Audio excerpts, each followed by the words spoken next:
Hi, John. I'm Brandon Valenta. I'm the CEO of Cummings. John Graves, Regional Director for India. Nice to meet you. Pleasure to meet you. Please have a seat. Thank you.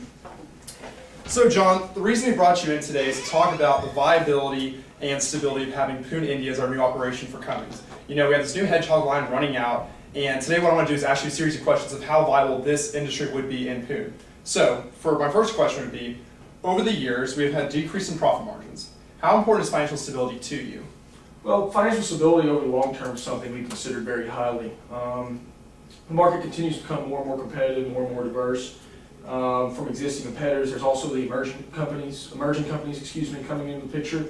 And by having a location that we've invested in heavily, preparing for the future, that gives us the ability to focus on innovation, coming out with new products. It also allows us to establish long-term relationships we're going to need for long-term success. That being said, I'm confident that in doing so, we will see numbers that exceed our pre-2008 numbers and will give us very good long-term financial stability. Now, you mentioned innovation. How important is innovation to you as kind of a follow-up to the previous? Because you mentioned innovation is huge in Pune. What can we do more with that innovation?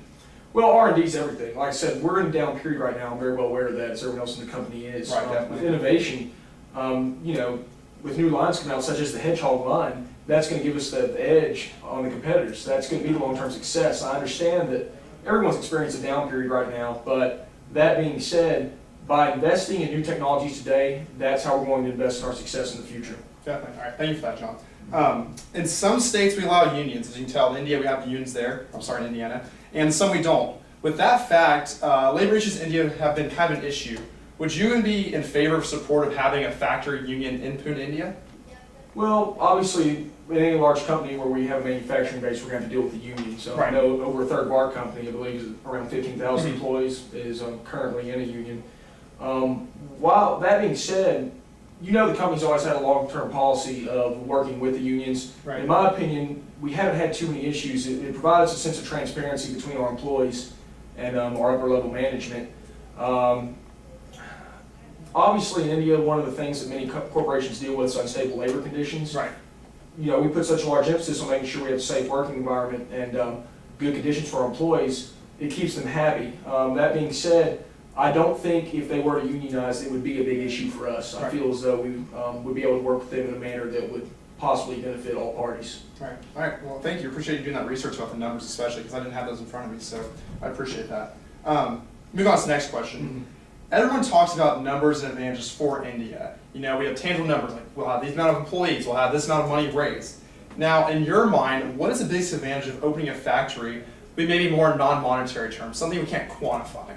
Well, I think it all has to do with being in any of the long-term relationships we've built with the local community, even in a broader sense, the state and the national community. We have relationships with suppliers there that you just wouldn't be able to get in some other countries. The local clientele, the leadership in local politics, they're very, it's a give and take relationship. They're very glad we're there. And we think that the maintaining and the strengthening of these relationships is going to be critical to the Cummings brand and success in our future. Definitely.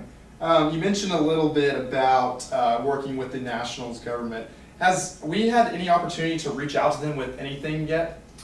Well, we have had some discussions with the national government. The thing that needs to be understood, particularly in relation to India, it's one of the burgeoning economies within the world. They're very, very, very interested in any kind of foreign investment they can get in the country right now.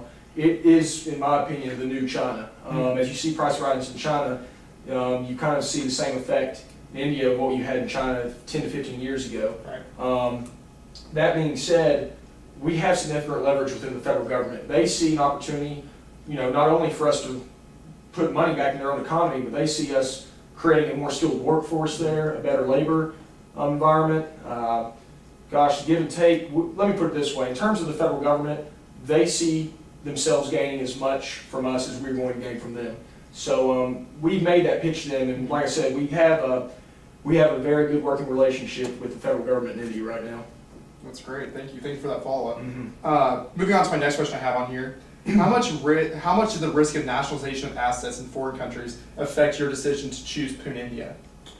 There hasn't been a very strong history of issues with that within India. Obviously, anytime you invest in a project outside the United States, or particularly the West, mainly for that matter, you're going to have those risks. Some of the ways we've hedged that is, while we have shown a strong commitment to India, we have not actually, we've tried to go along with the trend more of leasing property rather than purchasing it directly. And also we've diversified a lot of our assets there. A large percentage of our raw materials must come from India. However, a very large percentage of our raw materials come from outside India that goes into our India factory. So therefore, that way, I guess you could say we've diversified our risk in terms of if there were to be a government takeover of all our assets there, we could quickly adjust to that. All right, thank you, John. Moving on to the next question. You know, some people might consider 20 years as a long time for an MPV. What led you to choose this 20-year timeline for the MVP for Poon?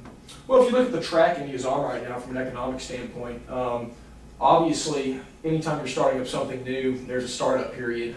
We estimate that to take several years. You don't want to set your MPV too short of a timeline to make sure that you get false indications of where the process is going. Right. After meeting with our staff and meeting with our engineers and some of the people manufacturing, you've seen the plans, I'm sure. We're going to do this implementation gradually. We feel that 20 years would give us a very stable time frame to get a real crystal clear picture of just how successful this plan is going to be. 1 second, I'm going to finish these notes real quick. No problem. All right, and I have one final question for you.